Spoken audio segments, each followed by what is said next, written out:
What's going on, my friend? It's Jeff Newport from ChasingStrength.com. And in this video, we are discussing whether or not you should add pull-ups or chin-ups to your kettlebell workout routine. All right, let's dive in. Now, I routinely receive a lot of questions from guys asking me if they can or if they should add pull-ups or chin-ups to their current kettlebell programs. And for the record here, so that we're on the same page, pull-ups are where palms are facing away from you, right? And you're pulling your chin over the bar. And chin-ups are where your palms are facing towards you and you're pulling your chin over the bar, all right? So here's my responses, typically, okay? Number one, based on the program, I usually tell the individual there's no need to add chin-ups or pull-ups to your program. And that's because what most guys don't know is that based upon the original kettlebell research by Voropayev, if you want to take a look at this, see Pavel's original work in the Russian Kettlebell Challenge. It might also be in Enter the Kettlebell too. I can't remember. But the kettlebell only group improved their calisthenics numbers, right, including pull-ups by just, air quotes as we like doing here on this channel, just doing kettlebell work. And you might be wondering, wait, they didn't do any calisthenics or any pull-ups at all? Well, apparently not. Okay, and that was one of the original attractions to the kettlebell, right? Instead of spending a ton of time doing 11 different exercises, you could just do a few exercises instead and see superior results to the traditional training or programming that we're all used to. And many guys who actually take the time to learn proper kettlebell technique report the same thing from exercises like snatches, presses, the clean and presses, and for some, even the swing, all right? So guys who have crappy or good enough technique usually don't see any results in their pull-up or chin-up numbers, okay? Worse, they get hurt, right? They jack up their shoulders, their elbows, or their lower backs. So the question then obviously becomes, well, how do you know if your kettlebell training is helping your pull-up numbers? All right, well, that's a pretty simple answer. You just test it, right? So you run a kettlebell training cycle, about 8 weeks or so, and then you test your pull-ups again. If you've gotten more pull-ups, excellent. Your programming and your technique is on point. If you got less pull-ups, well, you better go back and make sure that A, your kettlebell technique is dialed in, and B, that your program is actually intelligent or smart, or whatever you want to call it, right? By the way, if your programming is good, then you'll be able to measure strength gains on whatever lift or lifts you're training, be it the chin-up, pull-up, right, press, deadlift, those sorts of things.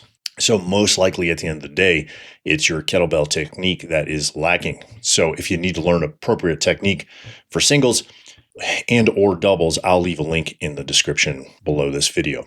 Okay, the number two question that I ask guys is, why do you want to add them in? Like, what is your purpose for adding chin-ups in? What is your end goal? Look, I get it. You may want to add them in just for the sake of adding them in, and that's fine, right? For exercise variety, or maybe if you have a PT test, if you're in the military or you're a first responder, and your test includes pull-ups, right? So you need to include pull-ups in order to pass that test.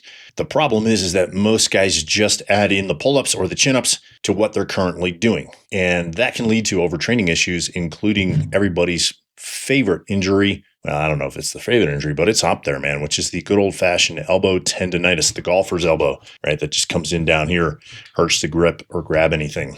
So remember, at the end of the day, right, more isn't better.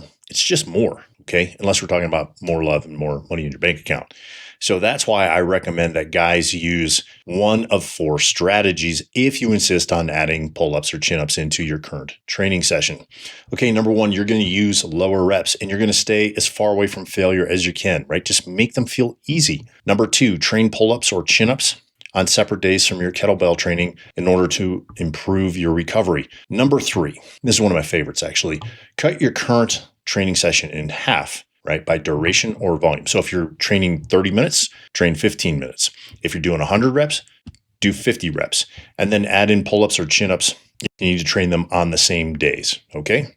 And number 4, I alluded to this earlier, make your reps feel easy. No grinding, okay? So what that means is if your reps feel fast, all your reps have to feel fast, okay? You can't do 3 fast reps and 1 slow rep. That's what we consider grinding, all right? And this is how, regardless of however many reps you're doing in any particular set, okay?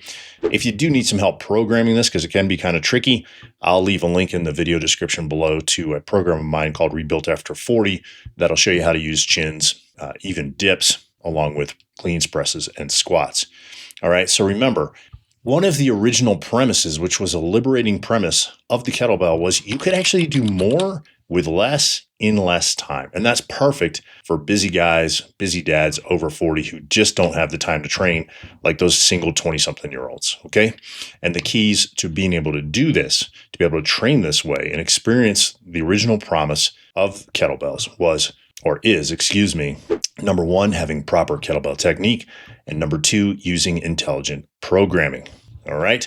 Again, if you need to learn proper technique and you want intelligent programming, I'll leave some resources for you in the video description below. Hopefully you found this video helpful. If you did, click the like button, smash that subscribe button, share it with a friend. Leave me a comment in the comment section below. What kind of experiences have you had mixing in chin-ups, pull-ups with your kettlebells? And have you experienced the joy of everybody's favorite injury, right? Or chronic injury, elbow tendonitis, all right? And if so, what'd you do to overcome it? But whatever you do, whatever comment you leave, keep it classy, all right? Until next time, my friend, stay strong.